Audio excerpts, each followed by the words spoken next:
there's all kinds of stuff that you can get into with that, but there are, as I say, the different levels. So if you look at Earth as being a living being at a primordial 5D, fifth density, fifth energy, whatever frequency, normally we are under a matrix, which you may have heard, as is being projected upon this planet from the moon, which was at one point an Andromedan spacecraft, a biosphere. It was involved in the war, and Tiamat was damaged, brought here, put into Earth's orbit, perfectly circular in the perfect position for solar eclipses and so forth, within a few inches, really. So it's not something that just happens by chance. But in any case, so they project this thing from the moon as like the Matrix movie. That's what the movies are about, showing you that kind of control. So that lowers the primordial frequency from the fifth down to the third. That's why it's so low here. Beings come here to have their experiences and so forth. Now, the energy field from that moon projection, there are 12 reactors that we know of in there. A lot of them have failed. They are falling, and so there are holes in the projection, if you will, things that happen here. But if they were to be turned off, the planet would instantaneously revert to the fifth density, or the fifth level. Now, the beings that like to hang out and say, we'll just make it an actual definition, a line, but there's an infinite number. But in between 3 and 5, there's obviously 4. Well, you've got the regressive beings that hang out there that like to stay in the 4th density level because they can enjoy control over the 3rd density world that they've created, and they don't have to advance to the 5, because when you start advancing to 5 or beyond, you then have a choice. You can be non-corporeal. You don't need a body. You don't need a ship to travel. You don't need to do anything. My family can instantaneously reach 9th level if they want to, and there's an infinite number of levels. Welcome to Beyond the Forbidden. Today on the show, I got Dale Harder. It's been in since 2018 since I had him on last. And first off, I want to thank all the new Patreon members and all the Facebook page members. It's crazy how the Facebook page is blown up. I keep saying it, but it really, my mind is blown. But everybody, if you're not a Patreon member, you'll go over there, help support Beyond the Forbidden. It's just $5 a month, and you'll get the full 2-hour podcast, And usually that is safe for things. You'll get the extended version, things that usually get censored on Facebook and YouTube. Usually the deeper things usually go on the second hour. But welcome to the show, Dale Harder. It's been since 2018. How you been, man? Very good, Michael. Thanks for having me on. Pleasure to be back with you again. Looking forward to chatting a little bit and spilling the beans, you know. I am too. So I guess give everybody a little background about yourself. Well, wow, that's a tough nut to start with, you know. Well, for the ones that didn't get to listen to the first podcast. Yeah, well, most people are familiar with my story, I suppose, but for those that aren't, I simply say to them, or I ask them, we generally talk a lot about UFOs or ETs and different races and so forth. And so I formally ask people out there, have you ever met an ET? And so a lot of you may say, no, you've never met one. Well, I say, you have now. Okay, I am an ET. I'm a Tegetan Pleiadian here on a mission. Have been since I was born into this physical body. It's called an avatar. And in order to understand how that works, watch the movie Avatar if you haven't seen it. We basically use an immersion pod on the ship or on the planet or wherever. We get into that as who we are, and then we project ourselves into a physical body, which is born, grown, works on this planet in this level of frequency and density so that we can stay here and work a lifetime.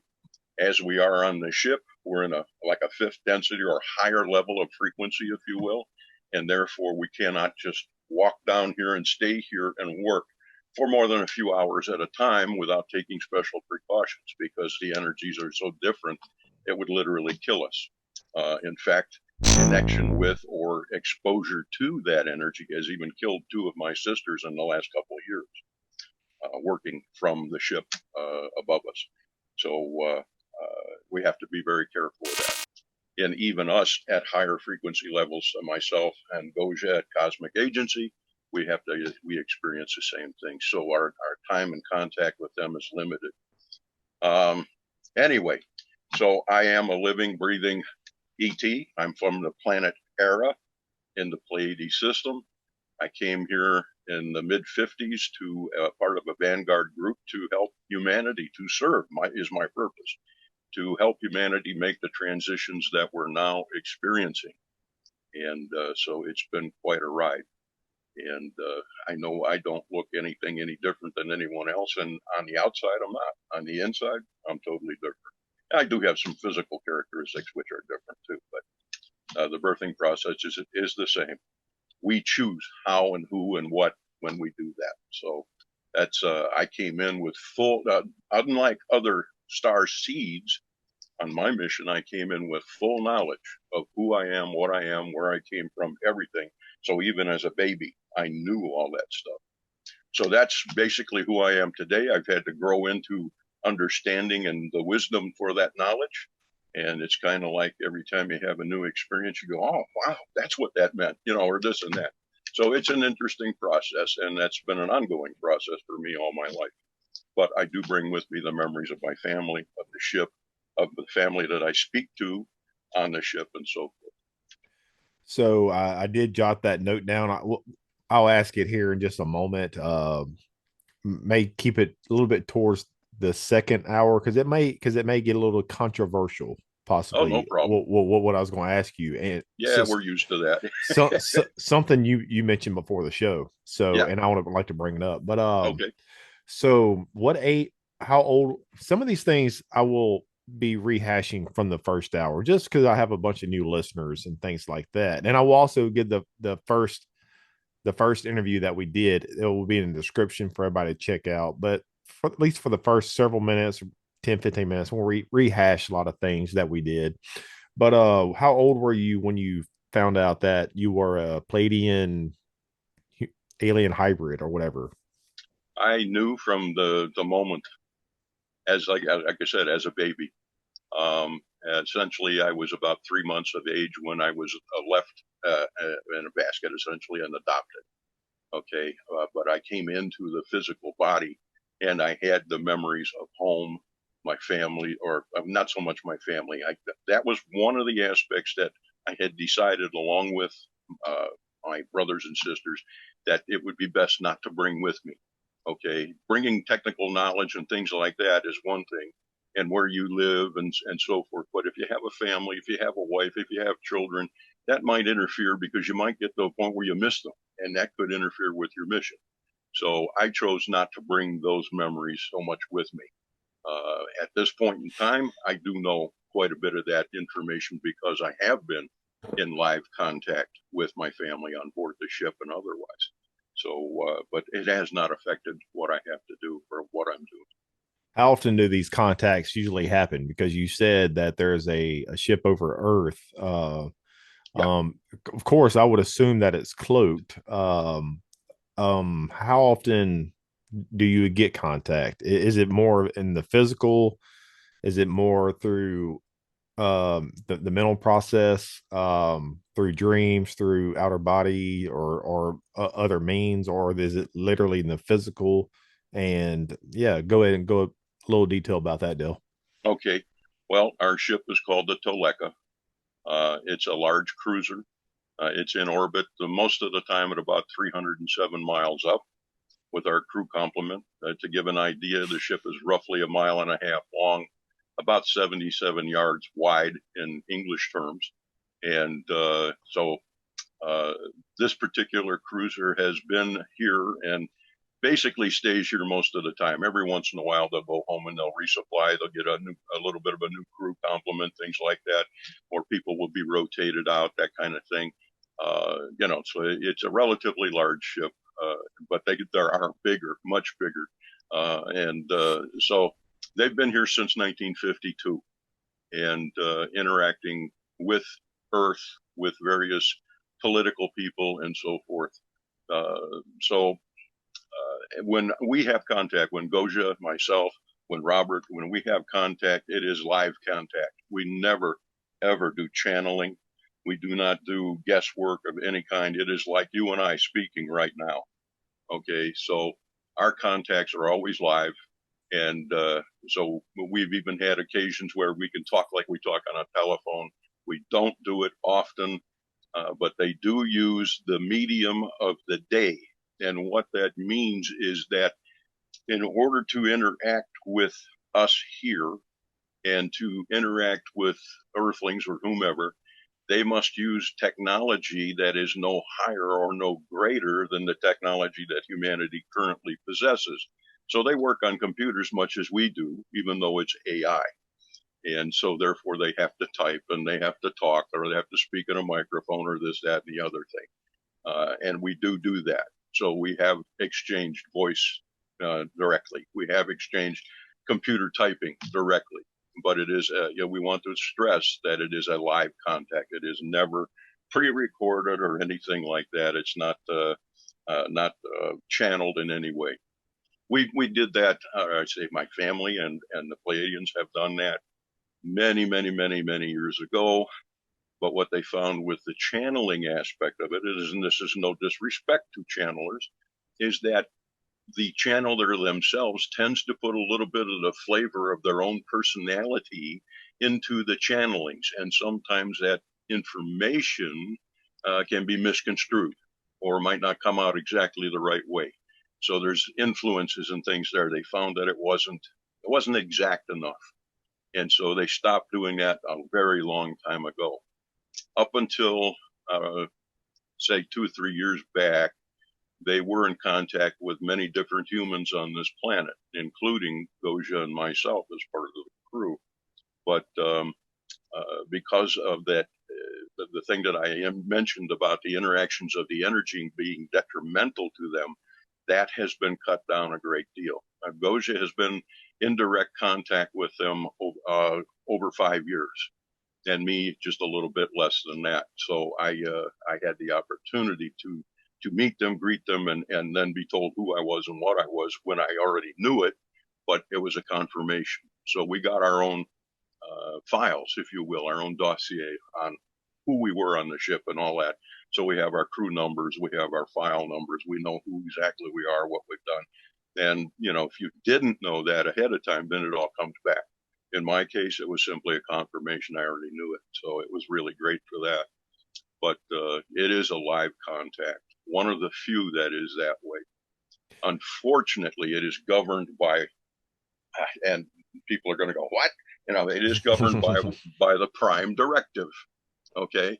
And I go, wow, you ripped that off from Gene Roddenberry. You took Yeah. that from Star Trek or Star Wars or whatever. And what I simply tell you and what they've told us is very simple. We gave those names and that information to those people. We wanted it to be used on Earth so that we could communicate about those things.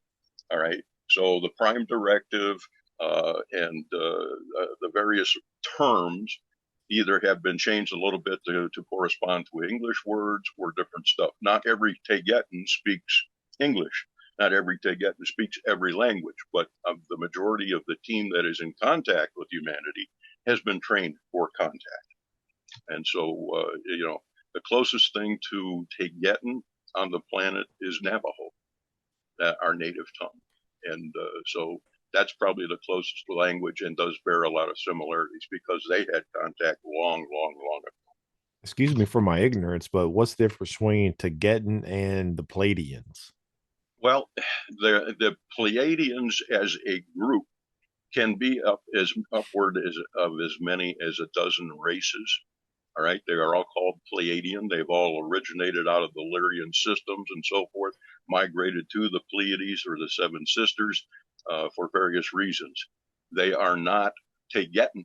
Now, if you look at a star chart of the various stars, the Seven Sisters, as it were, the ones that people see Mm-hmm. at night, okay, each one of those has a particular name.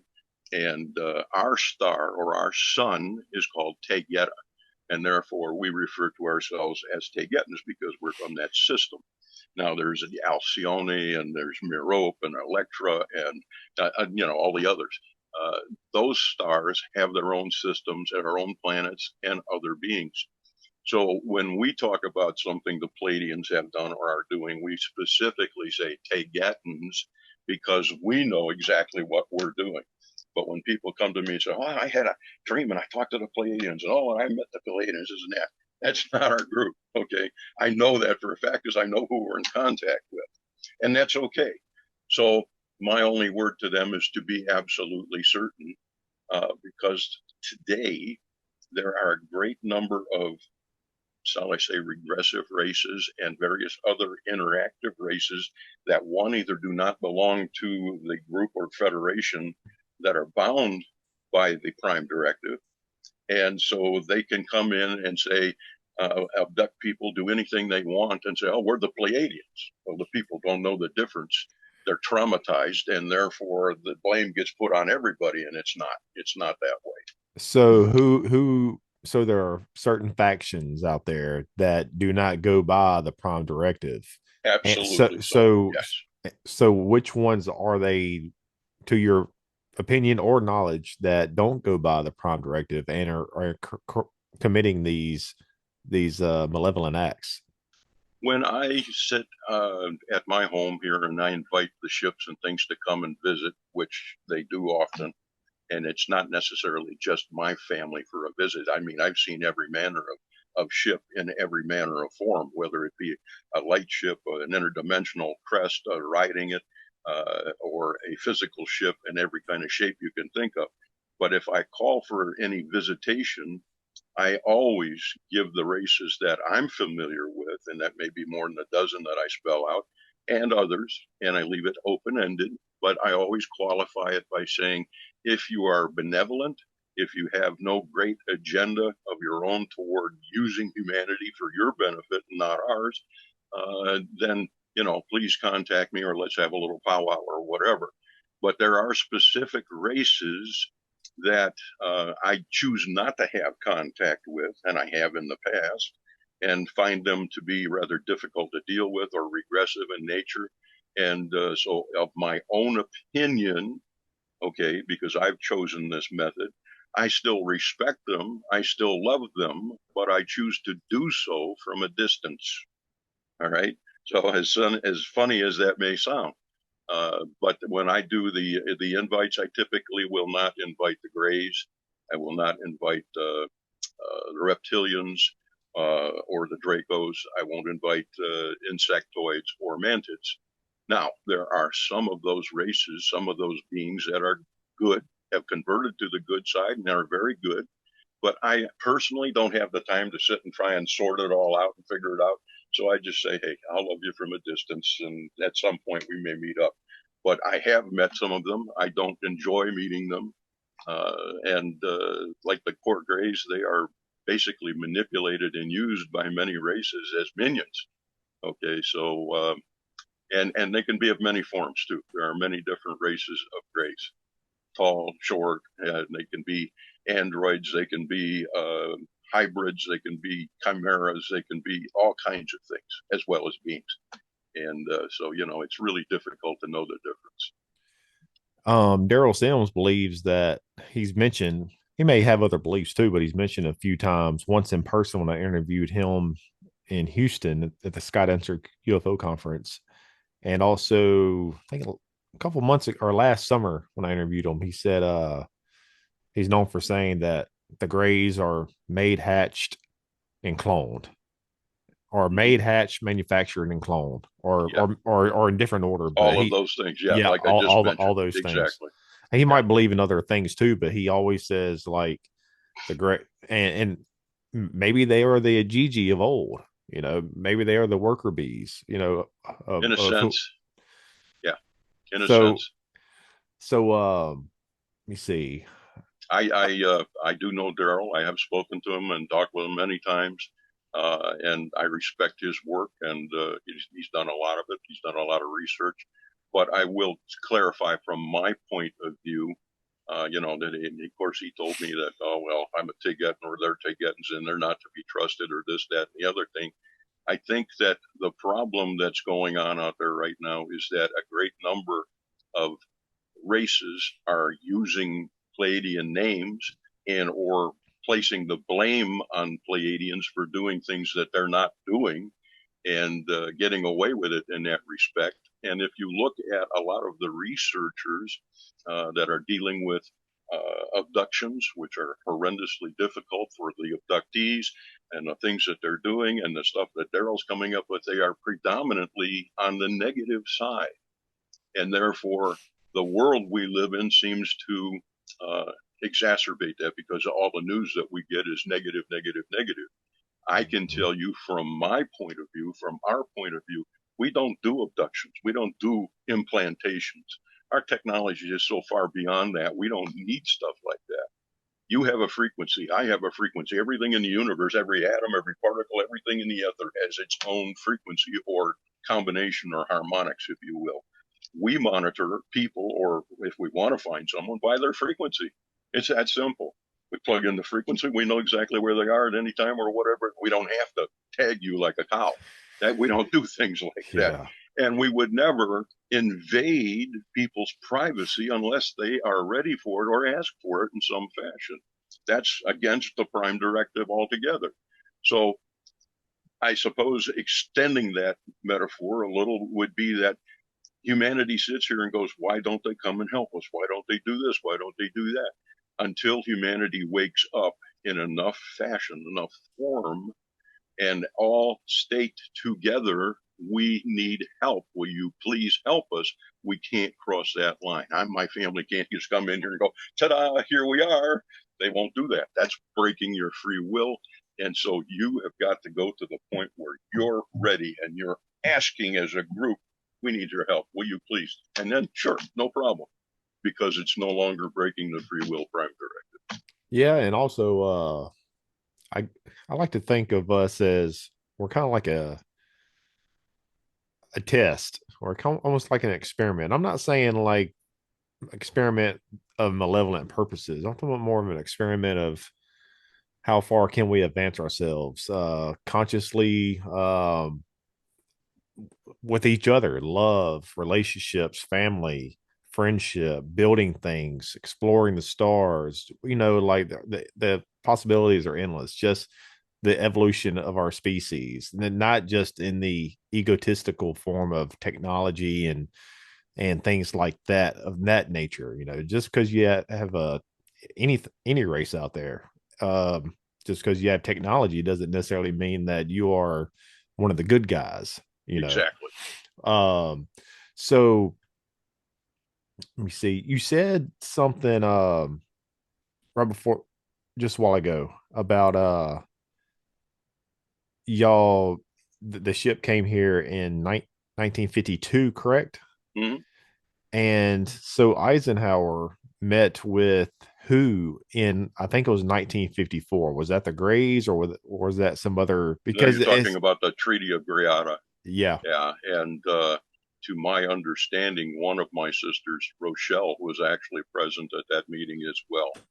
And so, but anyway, the various things were offered, and the president just basically discounted the Pleiadian or the Tegetan Pleiadians' offerings of technology and help for because all they wanted was to see us get rid of our nuclear weapons, meaning that they were bad news for the entire world. It's not just a question of that we have to defend ourselves from this one or that one.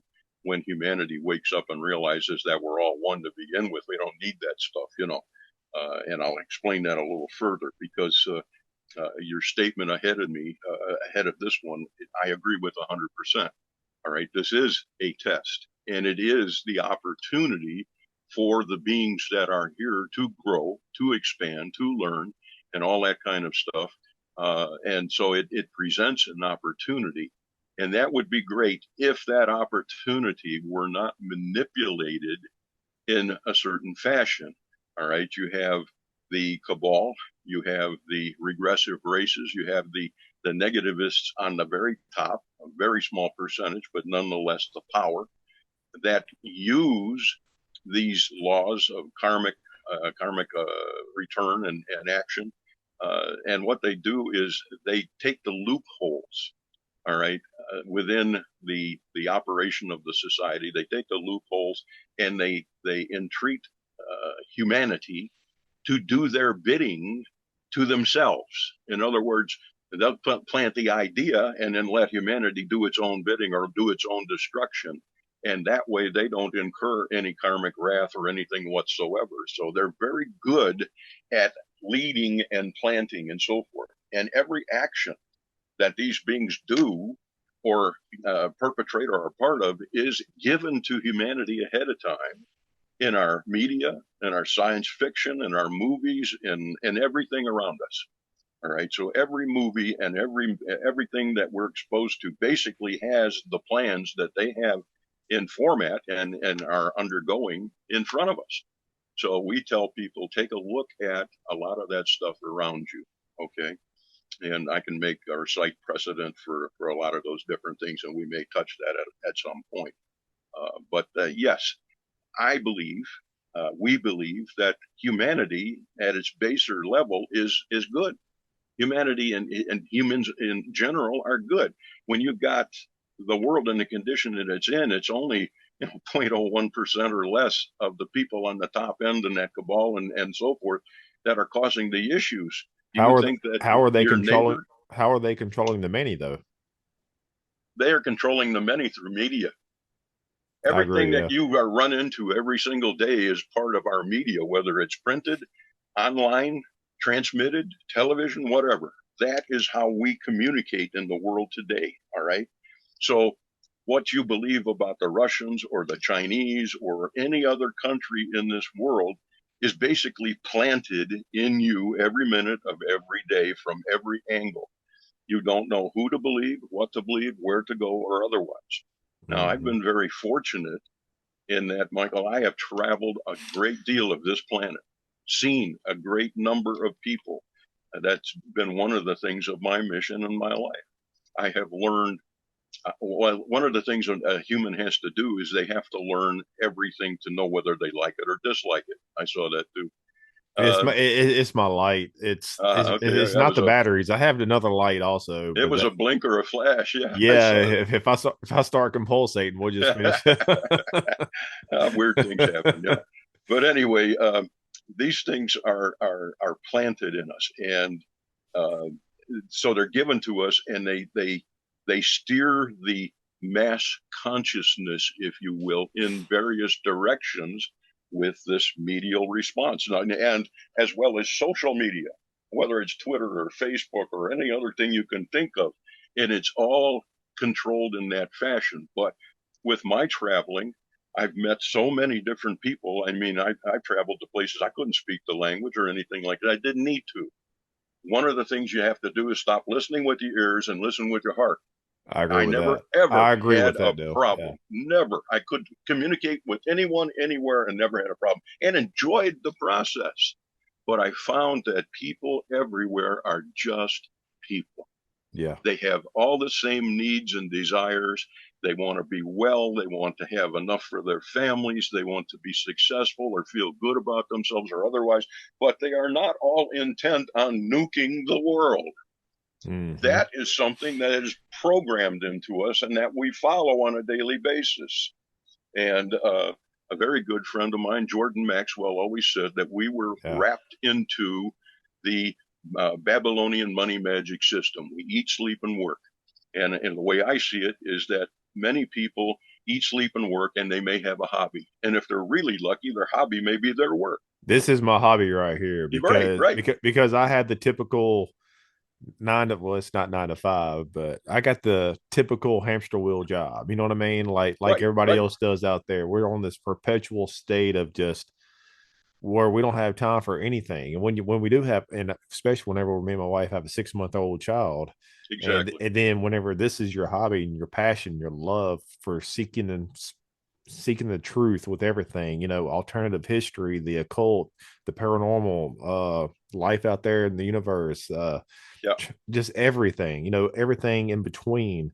It becomes a passion and it becomes a love, and I wouldn't change. Sometimes it can be a grind to with my job, having a family, and I'm the only child. My wife is basically the only child. She has two older half sisters that are like 20 something, 20 Hmm. years older than she is. Hmm.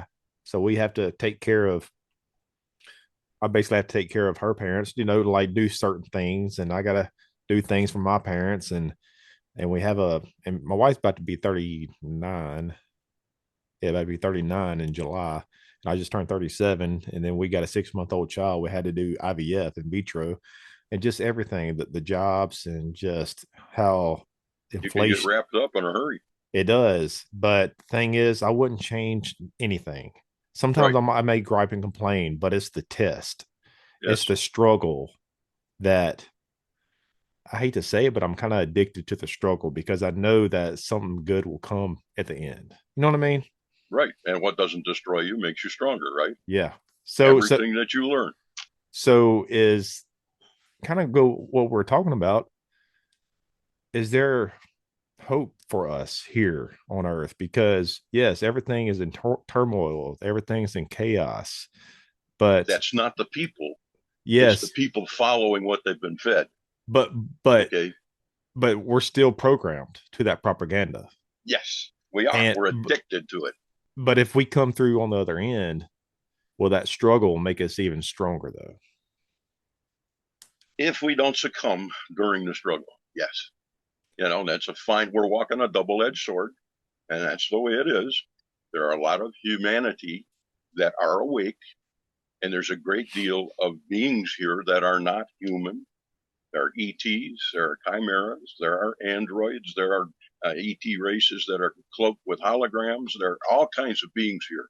There's really not 8 billion people on this planet. That's totally wrong. They tell you that, feed you all of this baloney. But when you get right down to actual beings and earthlings, there's far, far less than that. So every couple of people that you meet, one of them is something. All right.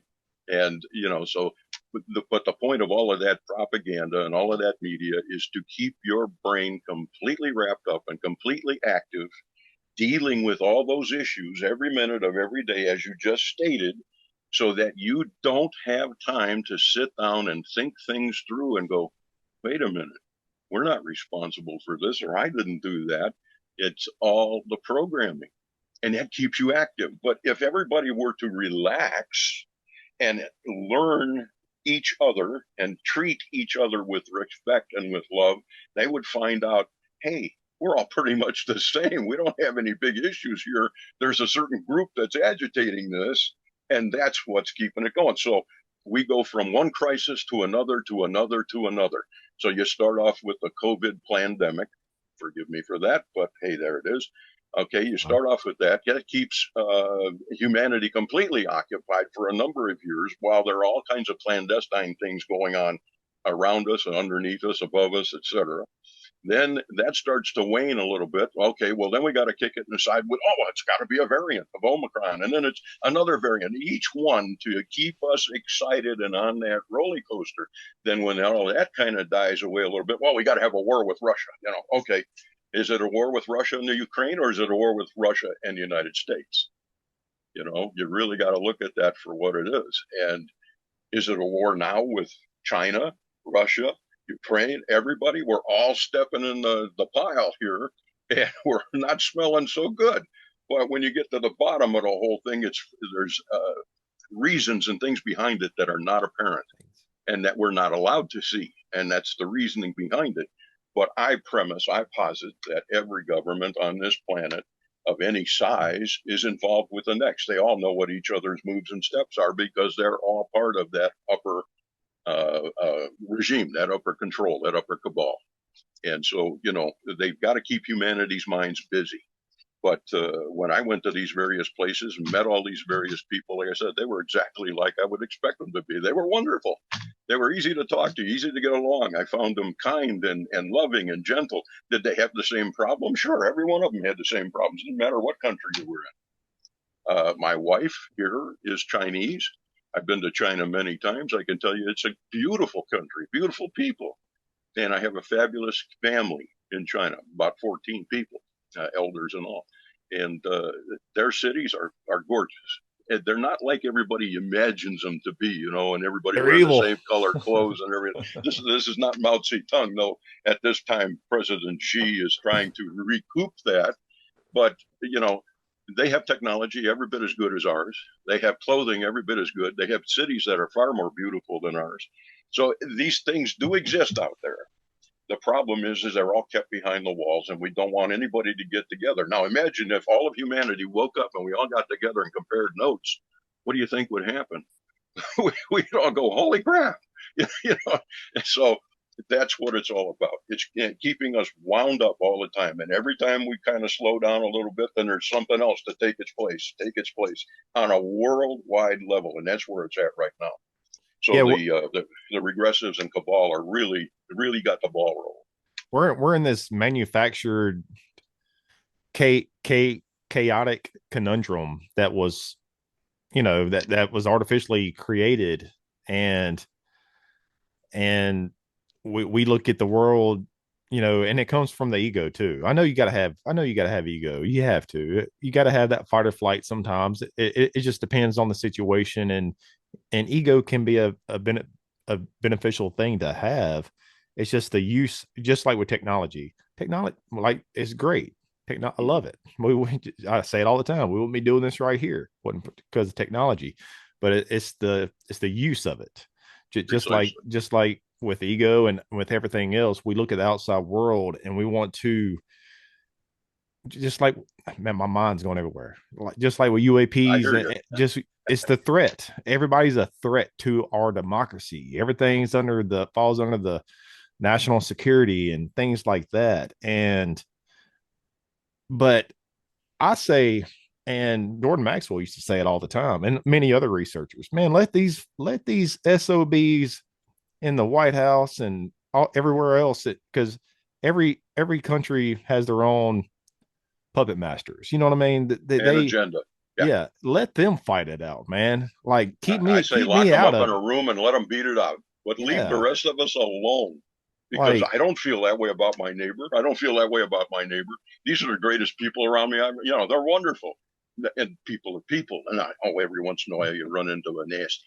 But let me take that just a bit further and expound on what you're exactly saying right now. What if your young child or all the children that are being born right now, what our entire problem on this planet is because from the moment humans are born, they are taught to compete. yeah, They are taught yeah. to compete against their brothers, their sisters, their mothers, their fathers. And if you're not better than so and so, you're a failure, and blah, blah, blah, blah, blah, on down the line. Which What comes from the if ego, too. Yeah, Exactly, yeah, exactly. But that ego is egocentric. It's driven outside that being before they become an adult. All right. So from the moment you're born, you're taught compete, compete, compete. Now, what if you, your brothers, your sisters, everybody around you was taught to love one another, to respect one another, and to treat each other as special so that if one falls, you all fall, or you all support one another? What if we turn that whole thing around and we're taught that way from the moment we're born? What kind of a world would we be living in right now? Everything that's going on out there is brought about because of competition. We want this land. You want that church. We want this building. We want that house. It's all control. All right. But if we were raised to look at one another as everybody's perfect, everybody's special, we love one another, we support one another in our communities, none of that would happen. And they know that. So they can't allow that to happen. And they can't allow us to stand still long enough to think about it and create that condition. So they keep us wound up all the time. And it's like when the clock starts to wind down, you wind it back up, right? That's what's going on here right now. So this is a test to see, and humans have brought this test upon themselves, not ETs. This is a test for humans to see if they can overcome this programming. And once they learn that each individual is not the problem, but part of the whole and part of each other and part of the solution, this whole world would flourish. My concern, my family's concern, other ET's concern is, will we get to that point before it's too late? They've got us all wound up right now with what? We're a few seconds away from midnight on the nuclear clock. Every minute of every day, we're all sitting here now like, well, when I was a kid, we were trained to hide under a desk, okay, when the nuclear bombs fell, like that was going to do a lot of good. But nonetheless, it was always something to keep us frightened of our neighbors. The Russian people are beautiful people. I've been there. You know, Fear, fear is the ultimate tool of control. Yeah. it is. It absolutely is. You know that, and you can see what I'm saying. You understand this, But and you see but it in your own sometimes life. it's hard. But even I'm human too, you know. Absolutely. You Like have it, desires and needs. and sometimes it's just programming. It's fear programming, and Exactly. you know that. But sometimes you get caught up in this hamster wheel, and you know Yeah, what I you mean. do. And you got to sometimes you got to step back. My declutter or my mental health or whatever to step back and just get away from this manufactured chaos is to be with family, go to the Mm-hmm. park, be with Mm-hmm. nature, and pod and doing interviews. Right. Exactly. That's how I guess detach from this craziness that we live in. But you mentioned something about what we're talking about. We we all need to unite, yes, and we need that utopian type society. But the thing is, how can we unite and have that utopian type society without certain the 1% taking control and pushing their own narrative and agenda, and to where we're just back at ground zero again, and to where we're controlled Isn't because that what's happening right now? I mean, yeah. you see, as you say, they're pushing the right buttons. They're not forcing us to do these things, at least in most cases, but they are controlling the situation enough for us to react that way. Now, it's often been said, and is true, that what you think about is what you create. And the first thing on people's mind every morning when they wake up before they're going to work, have their cup of coffee, listen to the news on the way to and from work or otherwise, is all of this negativity. Okay. That programs them for their entire day. And then they're exposed further and further and further. Now, you say, how do we get out of that hamster wheel? All right. In the way that I see it, there are many, many humans that are awake. There are star seeds. There are individuals of humans that are here for whatever reasons. There are various avatars. They're on and on and on. And some are awake and some are not. So we need to wake up everybody we can and tell them what we know. We never, as my family and myself, we never ask for anything. We don't sell books. We don't sell CDs. We don't ask for anybody to do anything. Our information is given absolutely freely. And when we even do congresses or lectures or different things, at least in my case, we'll never even accept money. If we get it, we either turn it into a charity or we give it back to the people that gave it. All right. The point is to get the information out as we understand it, allow humanity to examine it at their own rate and will, and then either act on it or not. That's the beauty of the whole thing. But the people that are awake, if we have enough contact with those, we can simply change things by the way we start acting, the way we start, excuse me, the way we start presenting our day. When you go to work, when you're doing this, when you're doing that, how you treat your fellow person, I think everybody will agree that you usually get more from another being if you smile than if you frown at them or if you scream at them. You get more with honey than you do with the poison. So it's a very simple thing. It starts with each individual and how we accept them and perceive them. And I know that the way that I have done it so often is usually I wear on my chain here a UFO or a spaceship. In fact, it's a copy of one of the ships that we use for short cruises and cruise bys and stuff. We call them our cars, like you guys have your cars. All right, but Is that to I spark conversation or what? well, I wear it there for that reason. I go various places, and people will come up to me and they'll look at that and they'll say, "Is that a UFO?" And I say, "Yeah, it is." And they'll say, look around cautiously, and they'll say, I had an experience, and all of a sudden they open up and they got somebody to talk to and tell about what they've seen or what they've been through that they've been carrying around either for years or days or whatever. And it helps them to talk. So that's the only reason I do it. It's not because I'm announcing to the world, hey, I'm an ET. That's beyond the point. That most people look at that and they go, ET, Schmeety, like they can believe it or they don't. They don't have to. It's not necessary. I'm not looking for confirmation. I already know who I am. I'm looking for people to open up and take a look around them at the possibilities of what we're putting forth. And so when you wake up and you're a little agitated, this, that, or the other thing, if your wife smiles at you and says, it's okay, honey, it'll be all right, you feel better. Well, if you do that to another human being, guess what? It's contagious. So we can only affect ourselves and maybe some people close around us. I know that doesn't feel like much, but it begins to make a wave. It begins to create an energy.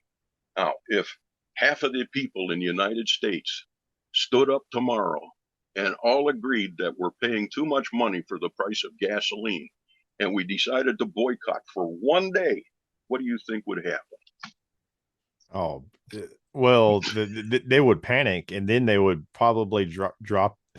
They would probably drop the gas to, like, 50 cents. Right, right. Okay. Well, the point is that you got to be able to stand up and say that you're unhappy with the way things are. Now, I'm not anti-government, but I would also like to see my government represent me or my needs. I don't see that they're doing that. I see that we're working for them. They're representing their needs, and we're just following along. We're a bunch of lemmings standing on the edge of the cliff waiting for each one to get his order to jump. we got Okay? we got too much government too, because, man, and too much nanny state, too much big brother. And of course, I know that's been a lot of talk over the years in this community, but with, okay, censorship, let's say Facebook, YouTube, and even Twitter. I Right. still see stuff that Twitter isn't perfect, even with, they say it's supposed to be better since Elon Musk, but they're still getting banned and stuff like that. But Oh, sure. you keep seeing that for your protection, or for the community's protection, we're taking this video down or whatever it Yeah, is. yeah. Who Protection. made that determination? First off, I don't, like, let's say I come across something that, for your protection, here's the fact checked or whatever like that. Like, I don't need your protection. Don't try to pacify whatever. Like, I can't stand that, Dale. It's It's because patronizing. Don't try to yes. patronize you into believing they're doing it for your benefit. And also, okay, also, let's say I posted something that was very highly controversial and didn't really have a whole lot of facts and things like that, and was very highly controversial. Why take my that video down, or anybody? Because you want to protect people that could be watching. So you're telling me that everyone else is too dumb and ignorant to make up their own mind. Well, I wouldn't say that they're dumb or ignorant. I Well, would well, say, well.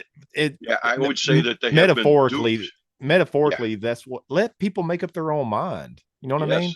yes. They need to be able to make up their own mind. That's what we present with our information. With 1,000 videos that Gosha has put out, of all the videos with her that I'm on or part of, the information that my family is giving, it is given freely. It is given with love. It is given with the intent that you try to wake up and use it for good. We do not give enough information. For example, I'll tell you how our spacecraft work. I'll tell you how we make our jumps, how we fly. I'll tell you about free energy. I'll tell you almost anything you want to know. But the point of it is I'm not going to give you the nth detail of how to go out there and create it. Now, in most cases, humanity is not capable of creating that kind of technology yet, because on the average, Tegetans are about 850,000 years in advance of humanity. But we will give you some information as to the basics. If we gave full information, for example, what do you think would happen if we told people how to create free energy and use it? Or if we gave med technology 100% or whatever? The people out there that are against that kind of thing would raise up and wipe somebody out in a heartbeat. And they do, and they have. All right. and And that's the and, reason we're so far behind here. and they would also the ones behind the scenes, the government, these rogue factions, they would buy up. They would get you to sell your soul, and Oh, sure. they would own that technology, Absolutely. And they do already. They and do already, my yes, friend. They and do. just like what's his name that had the automobile that and people come up the automobile that ran on water. I forgot his name. Oh, Um, yeah, I've forgotten who that is too. I know who you're that's just speaking of. one teeny tiny example. With this technology, it gets bought up, it gets put in some vault somewhere deep underneath the surface Sure. of the earth, You never and see or hear of it again. never, But because there, it is there, and it is being used by certain factions.